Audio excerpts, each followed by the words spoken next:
Abre comigo sua Bíblia no livro do Apocalipse, o último livro da Bíblia Sagrada, Apocalipse, capítulo de número 6. Eu fiquei maravilhado quando o pastor Hildo me passou a temática desta campanha, a qual está certo, está confirmado pelo Pai, pelo Filho e pelo Espírito Santo, que Jesus vai vir buscar uma igreja santa, pastor. Glória a Deus. Isso é louvável, irmãos, né? Esse é o equilíbrio do Evangelho, né? Há algumas pessoas que são só campanhas de coisas materiais. Isso é bom, irmãos, isso é importante. Mas precisa ter o equilíbrio também, trazendo o espiritual, né?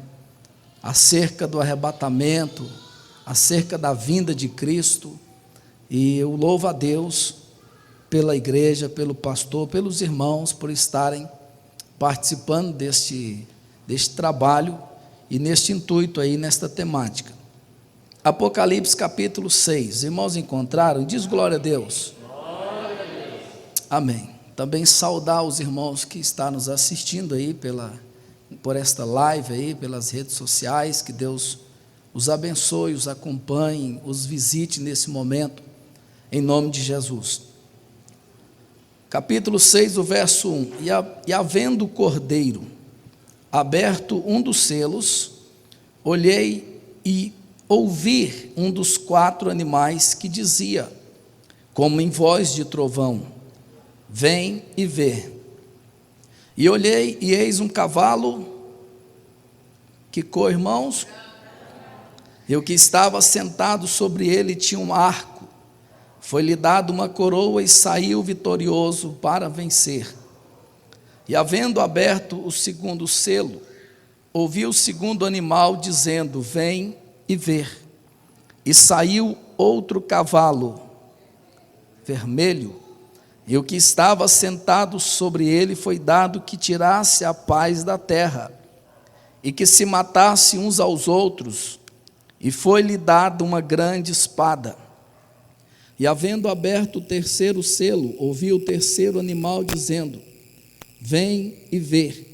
E olhei, e eis um cavalo, e o que estava sentado sobre ele tinha uma balança na sua mão. E ouvi uma voz no meio dos 4 animais que dizia, uma medida de trigo por 1 dinheiro, 3 medidas de cevada por 1 dinheiro, e não danifiqueis o vinho e o azeite. E havendo aberto o 4º selo, ouvi a voz do 4º animal que dizia, vem e vê. E olhei, e eis um cavalo, e o que estava sentado sobre ele tinha por nome Morte, e o inferno o seguia, e foi-lhe dado poder para matar a 4ª parte da terra, com espada, com fome, com peste e com as feras da terra. Amém? Pastor já orou, já nos introduziu com uma oração. Então só feche os teus olhos aí, eu vou fazer o que eu tenho por costume. Espírito do eterno Deus, eu convido o Senhor para ser o ministro da sua palavra aos nossos corações, e o teu nome seja adorado e exaltado para todo sempre. Amém? Meus irmãos, pode assentar, por gentileza. Cadê o rapaz desse teclado aqui? O anestesista. Isso aí, irmãos. Esse toque aí é anestesia para Deus começar o processo cirúrgico. Amém? Meus irmãos, eu estou feliz. Sei que os irmãos também estão. Eu ouvi algumas pessoas dizendo que nós perdemos o ano de 2020. E eu disse, isso é mentira. Nós não perdemos o ano. Nós ganhamos o ano. Porque se estamos aqui vivos, é porque Deus nos concedeu esta dádiva de estarmos vivos. Então você não perdeu o ano. Você ganhou o ano. Deus é soberano, aleluias. Pois bem, Eu li com os irmãos Apocalipse, o último livro da Bíblia Sagrada, o livro das revelações, o livro que algumas pessoas, alguns crentes têm medo.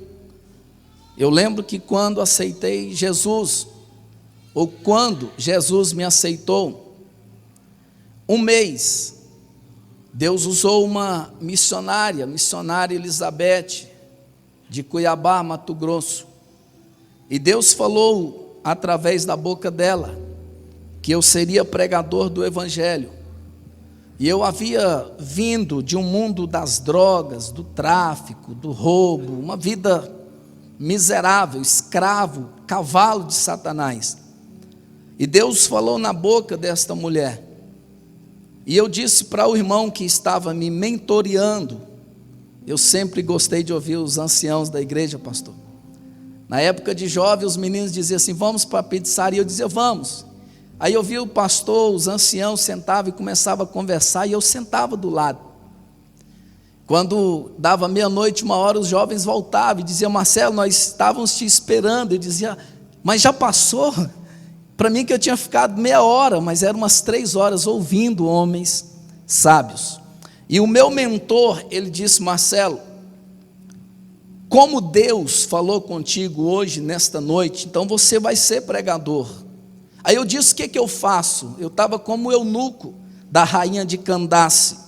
Eu disse, o que eu preciso fazer, o que eu faço? Ele disse, olha, come esse livro, leia a Bíblia.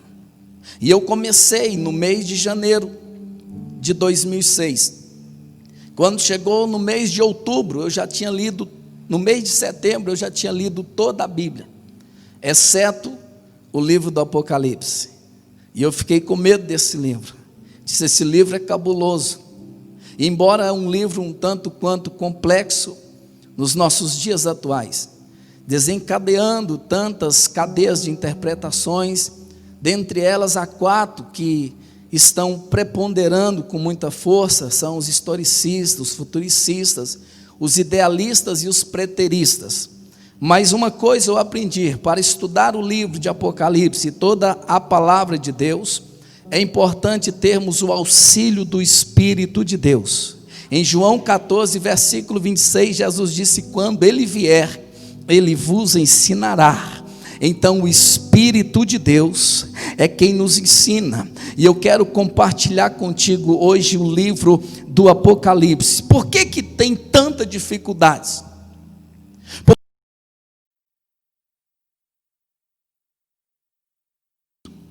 E em espírito ele contemplou as coisas futurísticas que iriam acontecer, as coisas às quais Deus quis revelar para João.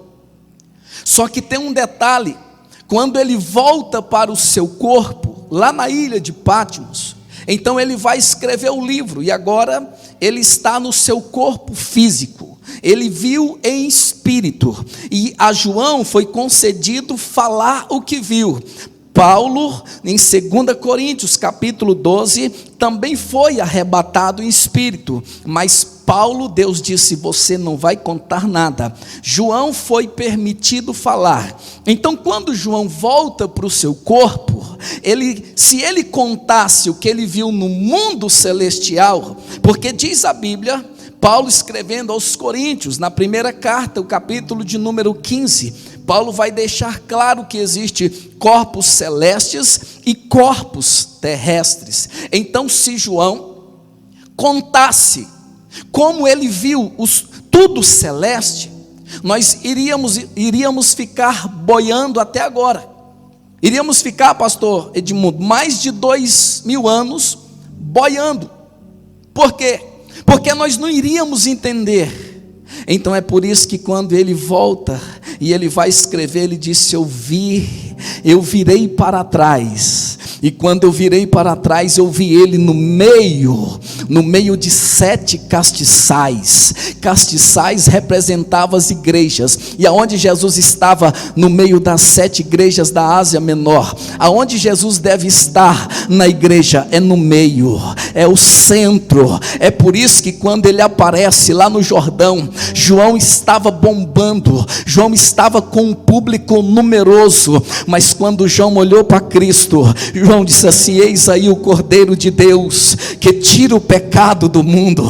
Importa que ele cresça e eu desapareça.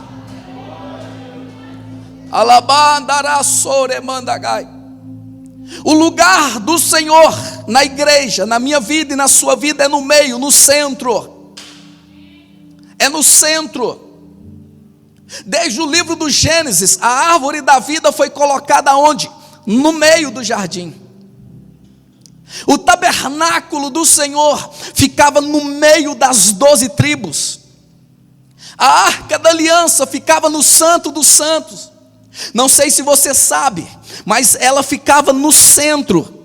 O sumo sacerdote dava 7 passos para frente, 7 para a esquerda, 7 para a direita, 7 para trás, e então colocava a arca da aliança no meio. É por isso que quando Davi trouxe ela da casa de Obed-edom, depois de ter fracassado, Davi dava 6 passos, pastor, e no 7º ele sacrificava. Ele estava lembrando de uma ordenança divina, e foi por isso que ele teve êxito.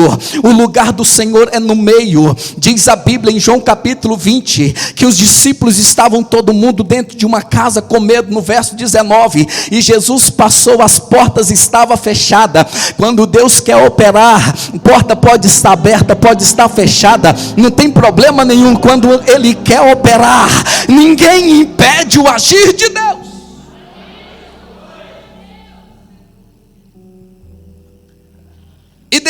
E Jesus passou, as portas fechadas, ele passou entre as portas, passou pelas portas, e diz a Bíblia que ele se apresentou no meio. Então quando João está escrevendo o livro do Apocalipse, ele disse: eu vi ele no meio dos 7 castiçais. Aí João vai relatar como ele viu Jesus agora no seu corpo físico limitado. Então ele tinha que usar os elementos. É por isso que às vezes a gente tem dificuldade em entender o livro. Ele tinha que agora usar os elementos naturais para nós entendermos. E ele disse assim: quando eu olhei no seu rosto, era como o sol quando está nascendo. Ele diz assim: os seus olhos eram como chamas de fogo, da sua boca saía uma espada aguda. Ele estava vestido com uma vestimenta comprida, os seus cabelos eram brancos, ele tinha um cinturão, os seus pés como latão reluzente, e a sua voz como o barulho das muitas águas. Então o que João fez diante de Cristo? Ele prostrou. Não tem outra posição melhor no reino do que estar aos pés de Jesus. A melhor posição não é estar com esse microfone cantando e pregando. A melhor posição no reino é estar aos pés de Jesus, é prostrar aos pés dele e falar: Jesus, só o Senhor.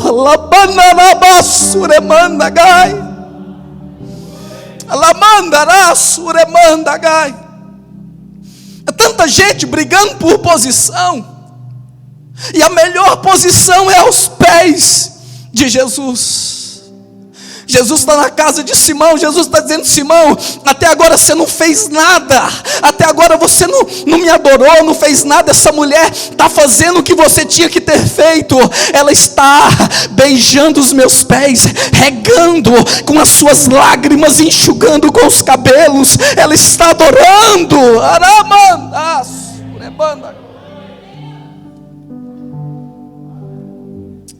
Aleluia. Aí João cai aos pés de Jesus, e ele então começa a falar com Cristo. Do capítulo 1 até o capítulo 3, o Senhor ordena ele escrever as 7 igrejas da Ásia. No capítulo 7, ou no capítulo 4, ele ouve uma voz dos céus, e a voz disse assim: João, vem, sobe e vê. E João disse que quando subiu, ele viu uma porta aberta.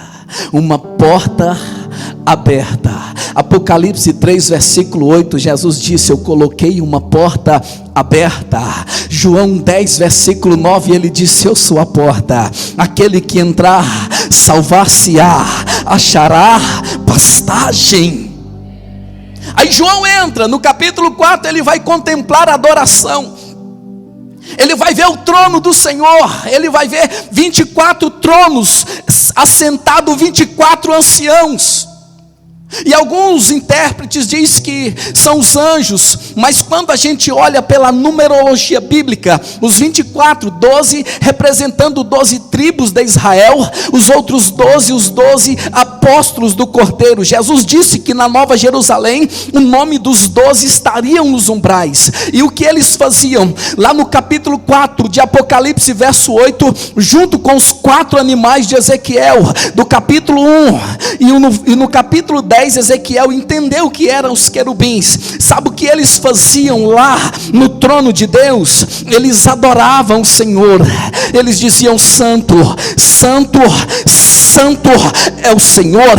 Isaías 6, versículo 2, os serafins, na visão de Isaías também, cantavam: santo, santo, santo é o Senhor dos exércitos. Alabandarás. Parece que isso aqui é conjectura, parece que eu vejo um anjo dizendo para o outro: vamos cantar outra música? Vamos, então vamos chamar ele de majestoso, de glorioso, então vamos. Mas quando eles olham, nós vamos ver ele como ele é, a Bíblia diz.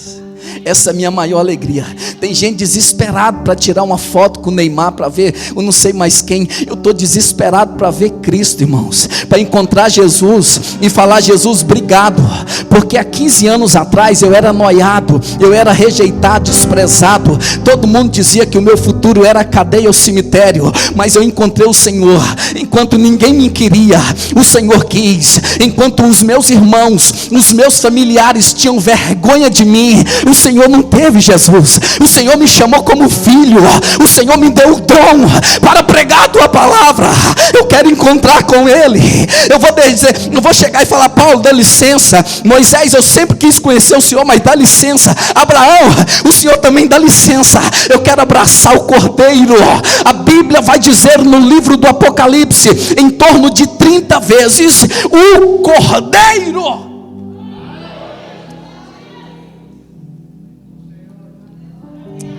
No capítulo 5, vai abrir um livro que está selado com 7 selos.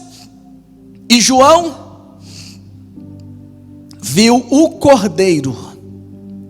E em todo o livro de Apocalipse, aproximadamente 30 vezes você vai encontrar dizendo: o Cordeiro. Aí você pode perguntar: por que, pregador?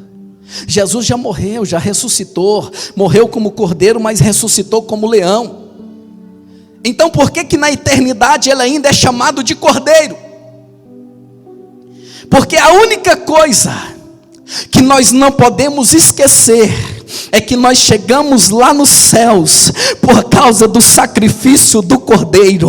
Vai passar toda a eternidade olhando para ele e dizendo: foi o meu Cordeiro, foi o Cordeiro Santo que morreu para me redimir dos meus pecados, purificar a minha alma, e o meu nome foi escrito no livro da vida do Cordeiro de Deus.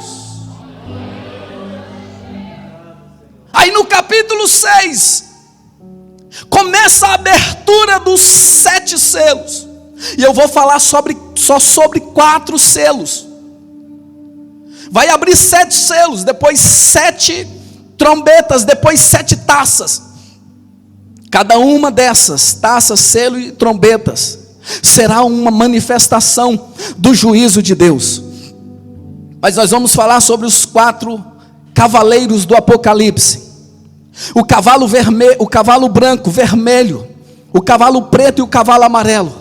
Só que isso vai acontecer, escuta, isso aqui vai acontecer. Para quem é pós-tribulacionista, me desculpe, mas eu sou pré, porque eu acredito na palavra de Deus. Irmãos, eu encontro com tanta gente querendo ficar na grande tribulação, pastor, que é uma tribulação. Eu digo assim, mas irmão, nós não vamos ficar, não, a igreja vai ficar, a igreja vai passar toda a grande tribulação. Aí se não bastasse, vem os mesotribulacionistas, não, vamos ficar os 3 anos e meio. O que é grande tribulação? Está registrado em Apocalipse 16, versículo 19. Apocalipse capítulo 19, versículo 15, está registrado o que é grande tribulação. E o que é grande tribulação?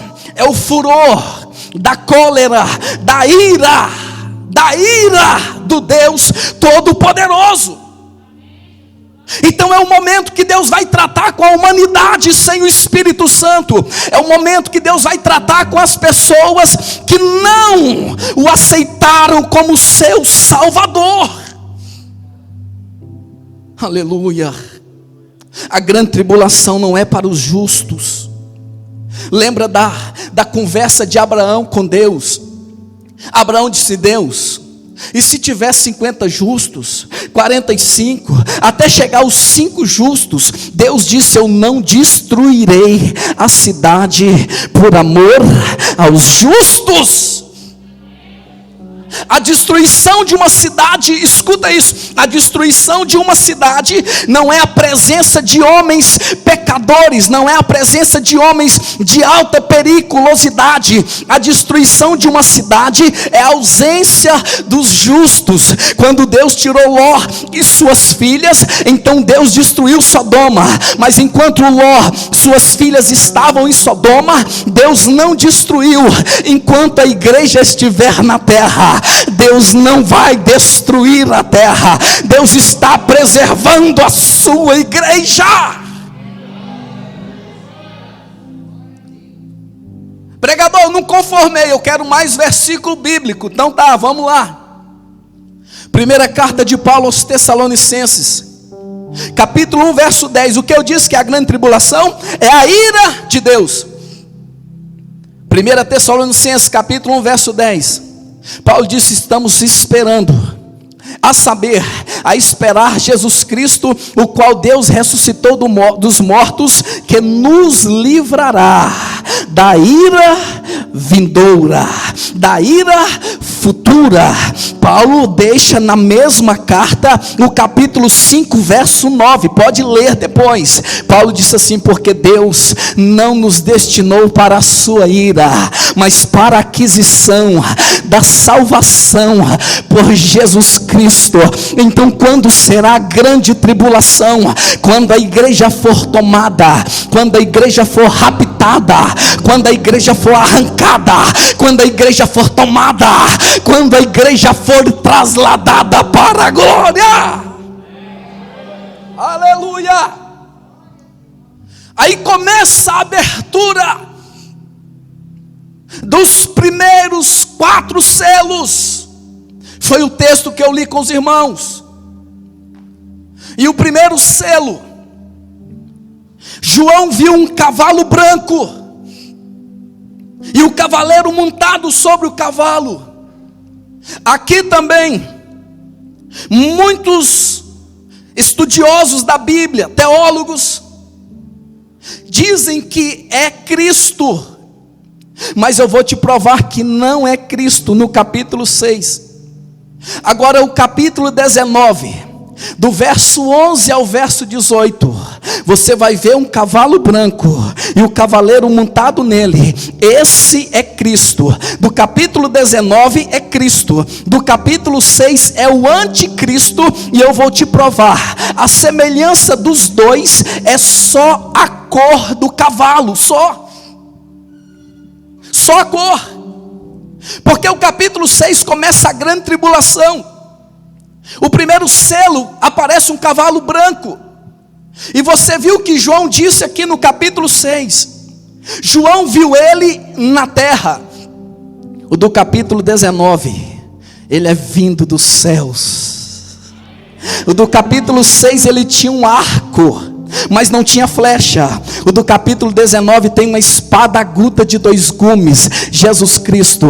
O do capítulo 6, ele veio para vencer, só que não venceu. O do capítulo 19 diz a Bíblia que ele venceu. O do capítulo 6, ele aparece sozinho. O do capítulo 19, ele vem com os exércitos dos céus. Ele, Labandarabassure Mandagai. O do capítulo 19, ele tem nome. O do capítulo 6 não tem nome. E qual é o nome do cavaleiro do capítulo 19? Fiel, verdadeiro, palavra de Deus, Rei dos reis e Senhor dos senhores.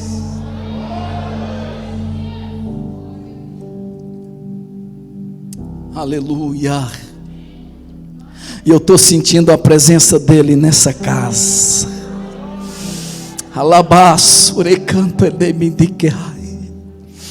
Eu estou sentindo a presença do Nazareno, do Cordeiro de Deus. Aleluia, ele está na casa. Aleluia. Por que branco? Porque é o símbolo da falsa paz. E ele veio trazendo uma falsa paz, como muitos dos irmãos já sabem, ou todos nós sabemos. É o período de 3 anos e meio, os primeiros 3 anos e meio da grande tribulação. O segundo cavalo é o cavalo vermelho. E ele veio tirar o que da terra? A Bíblia diz, ele veio tirar a paz. Aí você pode pensar, pregador, mas a terra está sem paz. Ainda não está. Por mais perigosa, por mais crimes que nós vemos todos os dias, ainda tem paz aqui. Sabe por quê? Porque a igreja é quem promove paz. Jesus disse, bem-aventurados pacificadores. Na oração sacerdotal, no capítulo 14 de João, verso 27, Jesus olhou para a igreja e disse, eu deixo-vos a minha paz. Isso é o que é mais precioso na terra. Não é você desfrutar das grandes riquezas, isso é um privilégio, mas a melhor coisa nessa terra é paz. É paz. É paz. Alamandarás. Eu nasci no interior, cidade com 2.000 habitantes.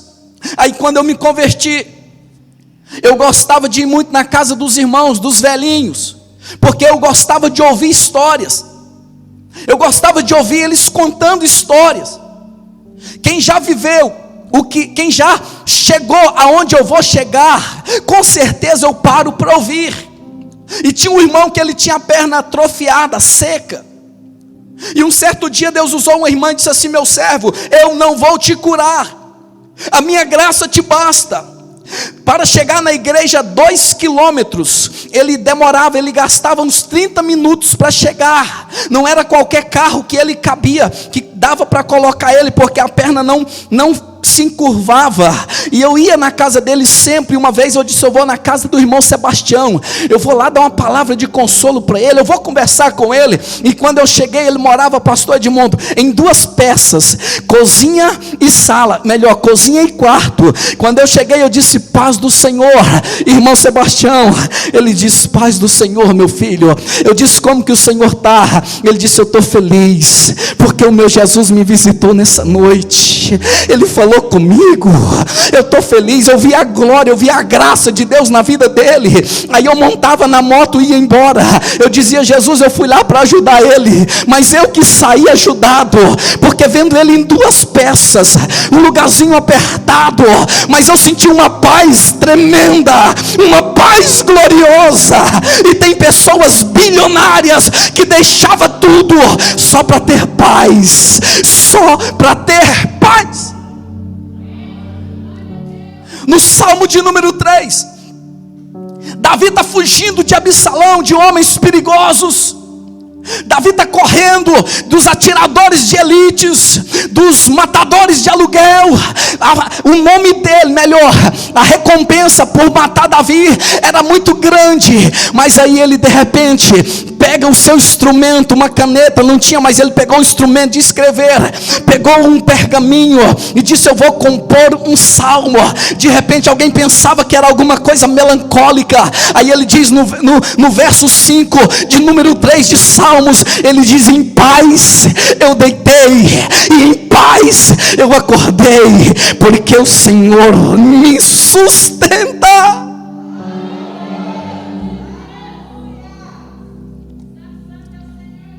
Abra uma água para mim.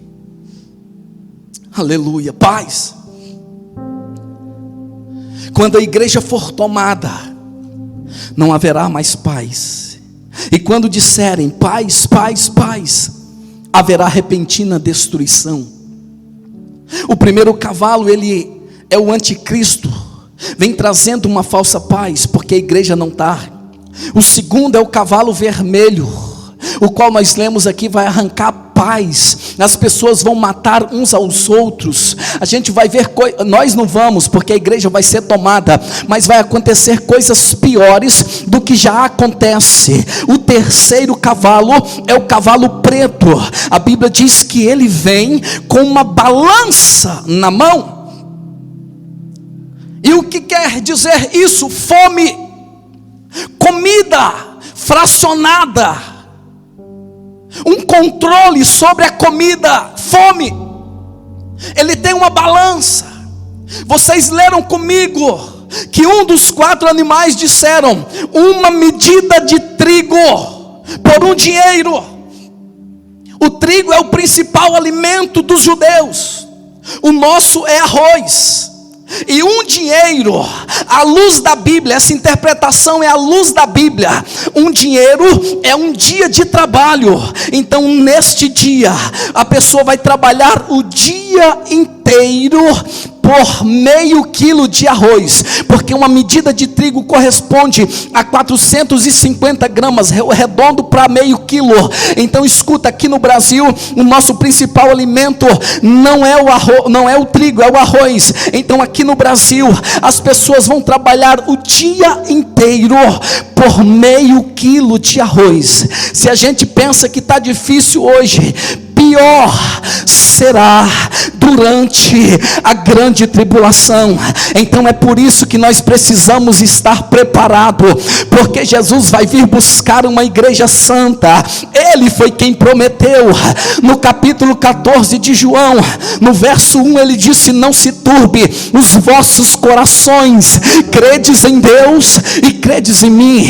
Na casa de meu pai há muitas moradas, senão eu não vos teria dito, vou preparar-vos um lugar. Verso 3, para que onde eu estiver, vós estejais também. No verso de número 4, ele disse: nisto vós conheceis o caminho e sabeis para onde eu vou. Aí no verso 5, surge uma indagação de Tomé. Ele disse: como vamos saber o caminho? Aí no verso 6, ele disse: eu sou o caminho, a verdade e a vida, e ninguém vem, não é vai. No impulso às vezes a gente disse vai, mas Jesus disse: ninguém vem, porque ele é a porta, tem que passar por ele para chegar ao trono, à graça, ao reino de Deus.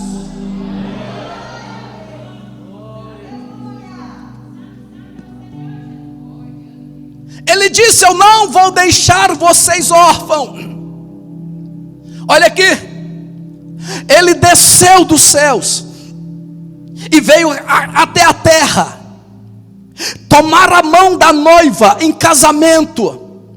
Ele veio à terra e fez o pedido para a noiva, para a igreja: eu quero casar com você, eu quero ser o seu marido. A noiva, a igreja, ela é filha da terra, nós nascemos da terra, então a mãe da noiva é a terra. Aí Jesus então foi e disse assim: eu não vou deixar vocês órfãos. Em João 14 versículo 18, ele disse: eu não vou deixar vocês órfãos, porque no versículo 16, ele enviou o Espírito Santo. Órfão é alguém que não tem pai. Então o Espírito Santo, além de ser aquele que está preparando a noiva, ele também é o pai da noiva. E sabe como que vai ser no dia do casamento? É ele que vai introduzir a noiva até o altar. Aí o noivo, que é Cristo, vai estar esperando no altar, e o pai do noivo, que é Deus, é quem vai fazer o casamento. Então você é noiva do Cordeiro, e a noiva dele precisa ser imaculada, santa, sem ruga, sem mancha. Este momento que Deus está agindo com a humanidade, Deus está preparando, Deus está despertando a igreja. Muita gente aproveitou a igreja quando fechou e desapareceu, mas outros disseram: não, eu vou para perto do Senhor, eu quero a presença de Deus, eu estou com sede de Deus, eu estou crendo no avivamento que Deus está trazendo para a nação brasileira, eu estou crendo no avivamento. Deus está levantando novos pregadores. Sabe por quê? Porque a prateleira, porque a única estrela da igreja é Cristo. Tinha algumas pessoas querendo ser estrela, é por isso que hoje você pergunta: cadê fulano, cadê ciclano? Não se fala mais, nem sabe, porque a glória é de Deus, é dele, é por ele, e ele levanta quem ele quer. A gente diz: mas como? Deus faz do jeito que ele quer, como ele quer.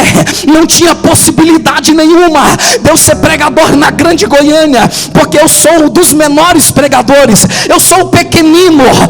Goiânia tem grandes pregadores, como vocês sabem. Deus me tirou de uma cidade com 2.000 habitantes, interior, e me levou para Goiânia. Eu disse: Deus, eu estou com medo, porque lá tem muita gente grande e eu sou pequeno.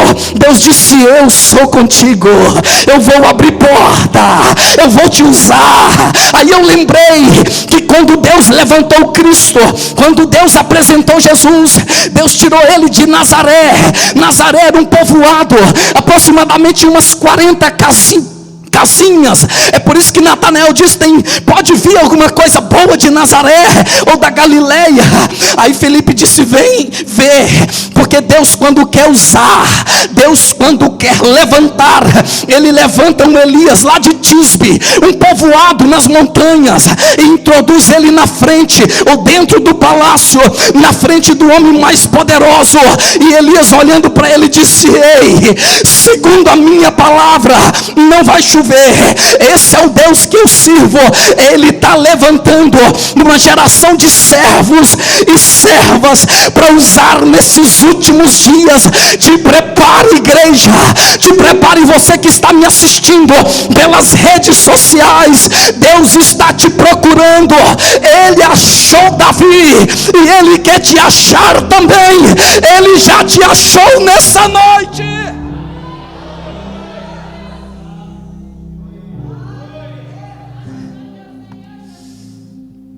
Alabandagassuremandarai. Aleluia. O quarto cavaleiro do Apocalipse é o cavalo amarelo. E ele veio, e diz a Bíblia que aquele que estava montado sobre ele tinha por nome de Morte. E atrás dele vinha o inferno. A morte matava e o inferno ensacava. E foi dado poder para a morte matar 1/4 parte da população. As pesquisas dizem que há em torno de 3 bilhões de cristãos. Mas vamos aqui uma matemática básica, não é nada definido, quem sou eu para definir? Só para termos uma ideia. Digamos que 3 bilhões, melhor dizendo, 2 bilhões de habitantes, numa população de mais de 7 bilhões. Digamos que 2 bilhões é a igreja, ela é tomada. Estou colocando muito. Vai ficar 5 bilhões. E desses 5, a morte vai matar 1/4 parte. Quem é bom de matemática sabe que 1.250.000.000 é a 4ª parte de 5 bilhões. Imagine como que vai ser a cara dos repórteres, dos jornalistas, se morreram. Com todo respeito, as vítimas da Covid-19 e os parentes que estão enlutados.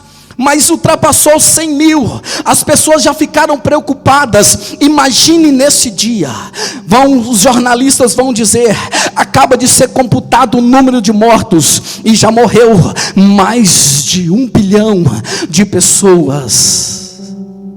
E eu já estou encaminhando para o término desta pregação. Sabe por que Deus revelou o livro do Apocalipse? Não foi para colocar medo na igreja. Eu pensava que era, mas não. Quando eu comecei a ler a Bíblia, eu ficava com medo, e eu descobri que não precisa ter medo. O livro do Apocalipse foi escrito não para colocar medo na igreja. Por que Deus revelou o livro do Apocalipse para João?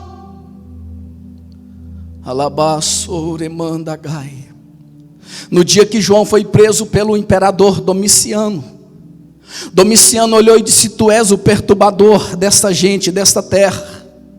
Só que tem uma: eu não vou te matar, eu vou te levar para a ilha de Patmos. Você vai estar entre os homens mais perigosos de toda a terra. Quando ele toma João amarrado, arrastado pelo cavalo, e os seus soldados, ele cerca a casa que João estava cultuando com os irmãos. Ele ateou fogo, colocou fogo com os crentes vivos dentro da casa. E quando eles andam alguns metros, eles escutam um barulho de glória a Deus, de aleluia. Ele escuta um barulho de louvor. Aí ele diz assim: calma, eu não estou entendendo. Esse povo está prestes a ser morto e eles estão louvando. João disse: sim, eles estão preparando, ensaiando para cantar no coral celeste. Eles estão preparando para adorar o Senhor.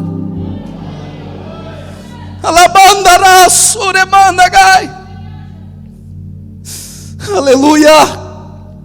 O bispo Inácio foi entregue na mão do imperador, e ele disse: nega Jesus. Ele disse: eu não nego. Ele disse: eu vou te levar, vou te jogar na arena dos leões. Ele disse: pode jogar. O imperador ordena um soldado jogar ele para ser morto.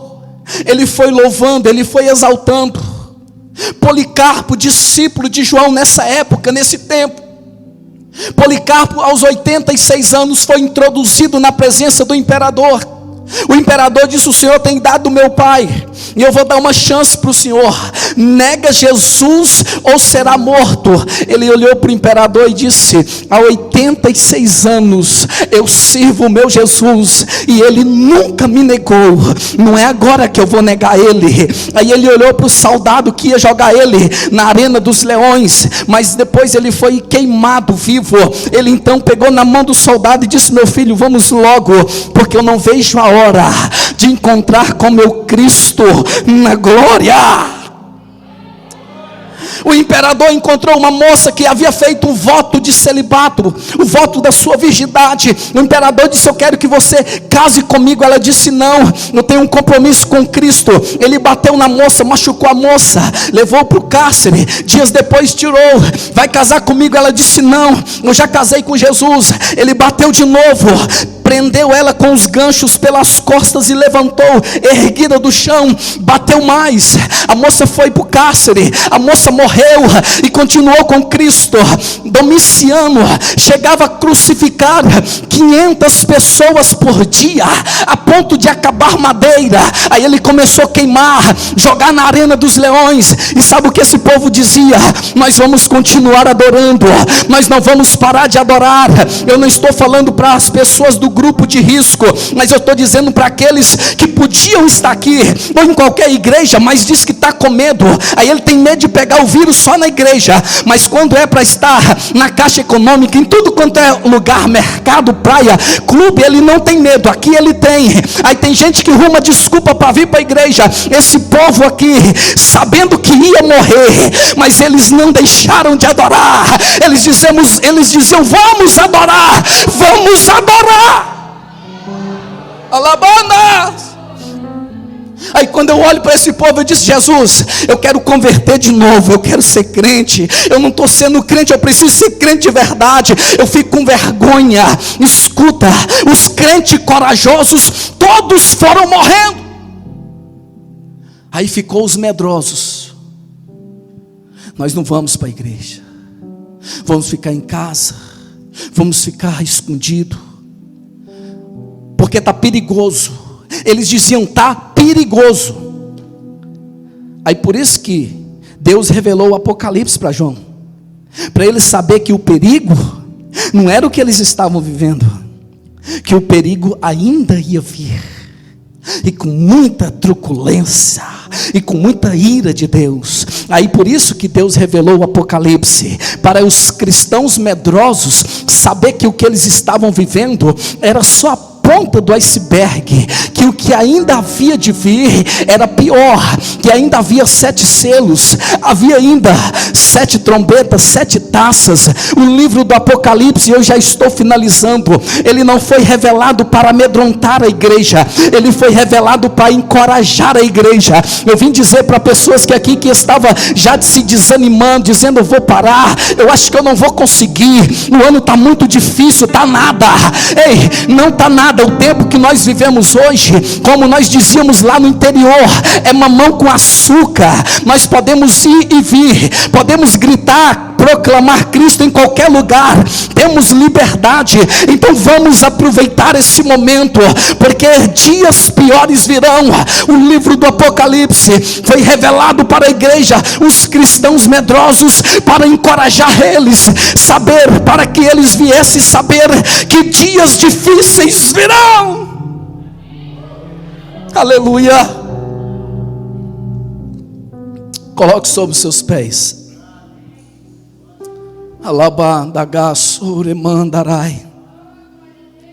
Não deixe esse vírus te parar. Não deixe os boatos, cochichos, não deixe as falácias te parar.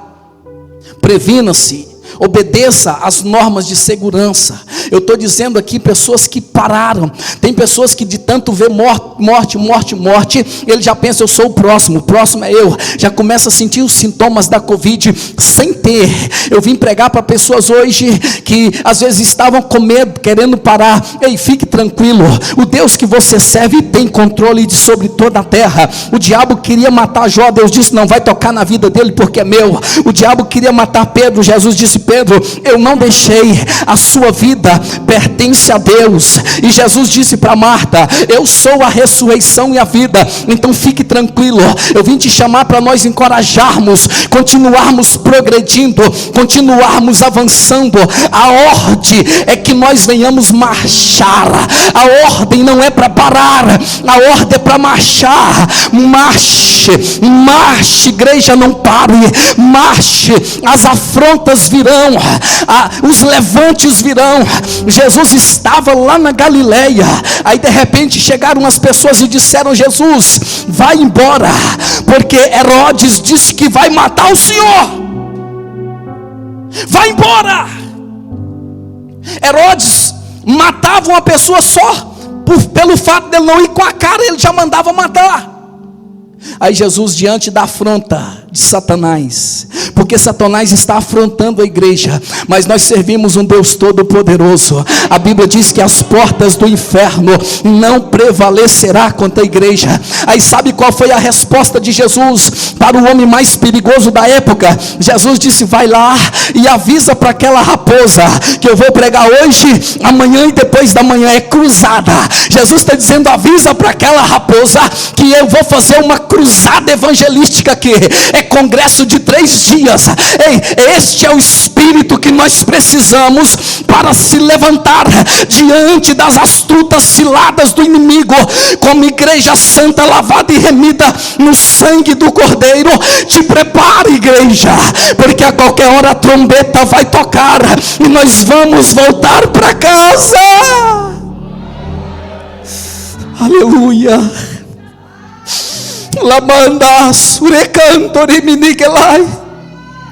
Deus, nós não merecemos o céu, nós éramos merecedores do inferno, mas a graça do Senhor nos alcançou. e o Senhor escreveu o nosso nome no livro da vida.